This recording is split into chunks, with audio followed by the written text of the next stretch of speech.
Marilah kita bersatu dalam doa. Allah Bapa, kami bersyukur pada hari ini atas sukacita yang Tuhan limpahkan dalam kehidupan kami. Kami hendak memuji muliakan Engkau lewat firman-Mu. Penuhi kami dengan Roh Kudus, agar kami mengerti akan kuasa kebenaran firman-Mu. Terima kasih Tuhan, dalam nama Yesus Kristus kami berdoa dan mengucap syukur. Amin. Bapak, Ibu, dan Saudara yang kasih oleh Tuhan Yesus Kristus, firman Tuhan yang menjadi renungan buat kita pada hari ini, sebelum kita melakukan aktivitas kita, tertulis dari kitab Injil Yohanes pasal 16 ayat yang ke-7, demikian firman Tuhan. Namun benar yang kukatakan ini kepadamu adalah lebih berguna bagi kamu jika aku pergi.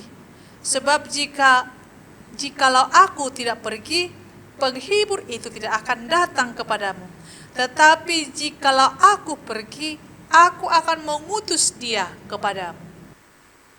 Bapak, Ibu, dan Saudara yang dikasihi oleh Tuhan Yesus Kristus, topik renungan hari ini pada minggu Eksaudi kemarin adalah kebahagiaan orang benar.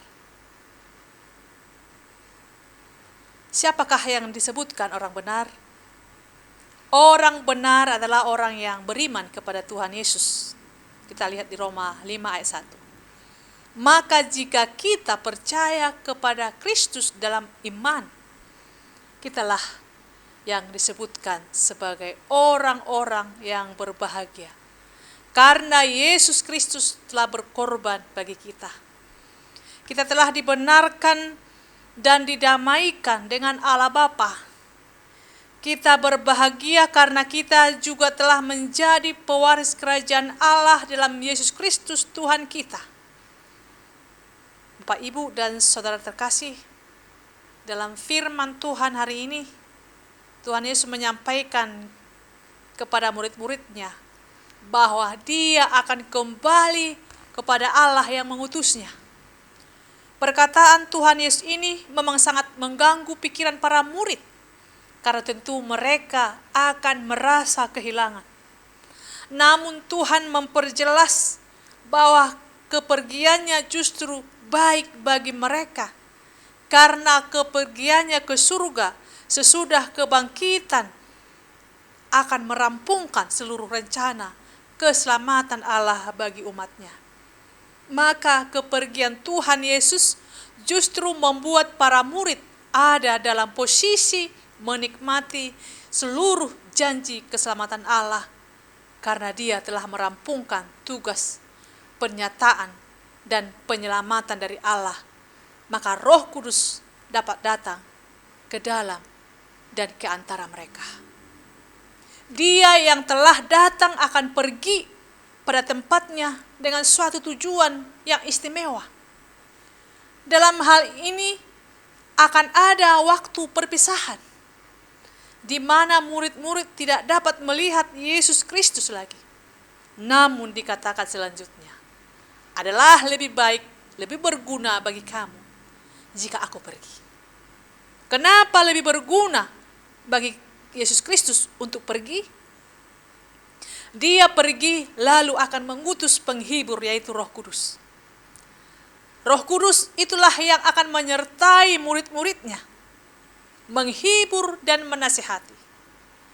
Kalau Kristus tetap tinggal di bumi, tentu keadaan tubuh jasmaninya membatasi dia pada satu tempat saja.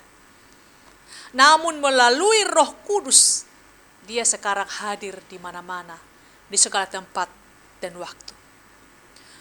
Roh Kudus itulah hadir di dalam diri dan pribadi setiap orang percaya, karena Roh Kudus merupakan wujud kehadiran Allah yang sesungguhnya. Kedatangan Roh Kudus tentu akan berdampak bagi para pengikut Kristus, bagi orang beriman.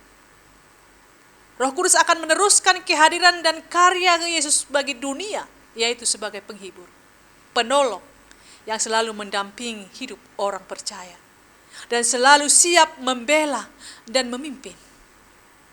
Ia juga akan memberikan pengenalan yang intim akan Allah dalam hati dan pikiran para pengikut Kristus. Dan tentu Ia akan membuat orang percaya mengalami persekutuan yang nyata dan akrab dengan Allah Tritunggal, serta menyatakan kebenarannya yang memperbaharui hidup orang percaya.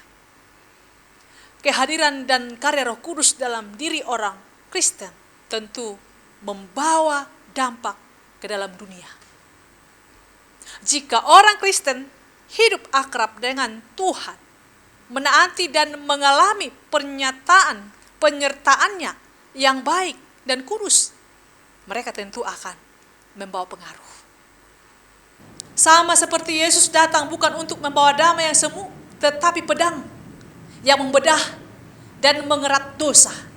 Demikian juga kehadiran orang Kristen di tengah-tengah dunia ini tentunya akan membawa dan menyatakan hal-hal yang dikehendaki Allah, yaitu membawa terang yang akan menyadarkan orang akan dosanya, menunjukkan dan menyatakan kebenaran dari Allah, serta menyatakan penghakiman Allah bagi umat manusia.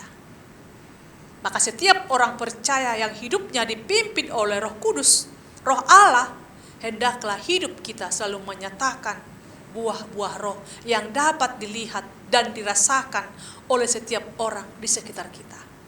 Sehingga kemuliaan Tuhanlah yang dinyatakan melalui hidup kita.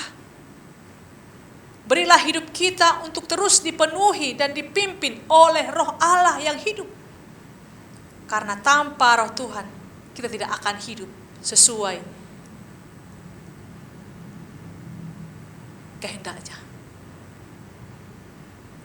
Segala pergumulan, persoalan, kesulitan dalam hidup kita akan mampu kita hadapi dan lewati hanya melalui kekuatan penyertaan dari Roh Kudus yang diam di dalam hidup kita masing-masing. Kiranya Tuhan tetap memberkati hidup kita. Amin. Kita bersatu dalam doa. Terima kasih Tuhan atas kasih dan anugerah. Tuhan tidak meninggalkan kami begitu saja, tapi Engkau meninggalkan kami dan memberikan penghibur, penolong dalam kehidupan kami, yaitu Roh-Mu yang kudus.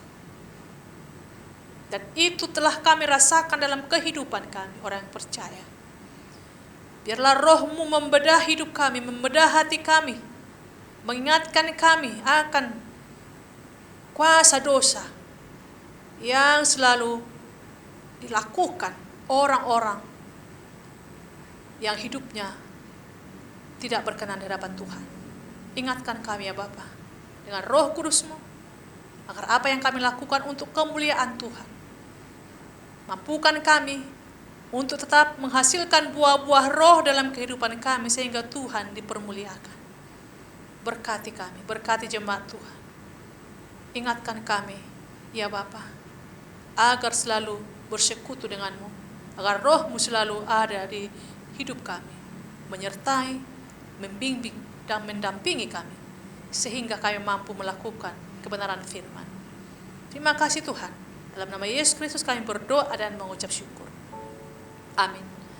Bapak, Ibu, dan saudara yang dikasihi oleh Tuhan Yesus Kristus, Tuhan Yesus memberkati.